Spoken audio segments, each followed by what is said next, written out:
Kaj se zgodi s tonami e-odpadkov, ki vsako leto nastanejo v Sloveniji? Nedavna raziskava, izvedena v 6 evropskih državah, med njimi tudi v Sloveniji, je pokazala, da ima povprečno gospodinjstvo kar 74 kosov električnih in elektronskih naprav. Nekaj od teh naprav, ki se nahajajo v gospodinjstvih, se le kopiči, to pomeni, da aparati niso v uporabi ali pa so celo nedelujoči.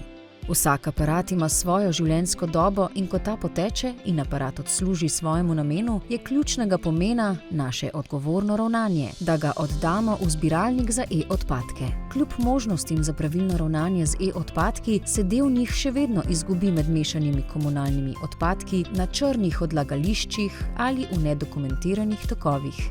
Zaradi hitrega tehnološkega napredka e-oprema hitreje zastara, zaradi česar se njihova doba uporabe iz leta v leto krajša. To še dodatno poglablja razkorak med količino e-opreme dane na trg, ki vztrajno raste, in količino zbranih e-odpadkov, ki temu trendu ne sledi, kar predstavlja enega največjih izzivov za Slovenijo in Evropsko unijo pri doseganju zakonodajnega cilja zbiranja.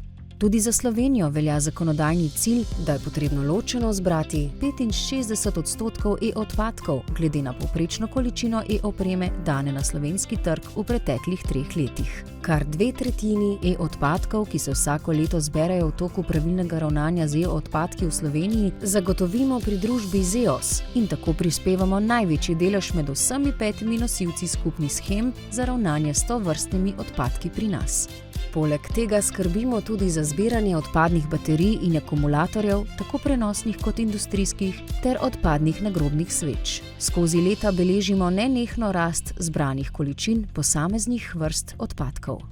Za vse odpadke, ki jih zberemo, zagotavljamo pravilno obdelavo. Ta delno poteka v Sloveniji in delno v tujini. Za nekatere vrste odpadkov v Sloveniji še nimamo ustreznih tehnologij, zato jih varno in z ustreznimi dovoljenji pošiljamo v specializirane obrate v druge države Evropske unije.